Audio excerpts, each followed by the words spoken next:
How to upload an index file to your site using FileZilla. Open the FileZilla client. Enter the host name in the host field. It is your domain name. Now enter a username in the username field and password into the password field. You can use your cPanel username and password as your FTP user and password.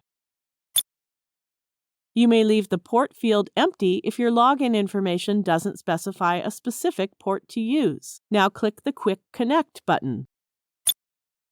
In the Server pane, double-click the public HTML folder. In the Local pane, which displays the local files on your computer, go to the folder where you have your index file. First, right-click the index file and then click the Upload option. Now you can see the uploaded index file in the Server pane. Now you know how to upload an index file to your site using FileZilla. Thank you for watching.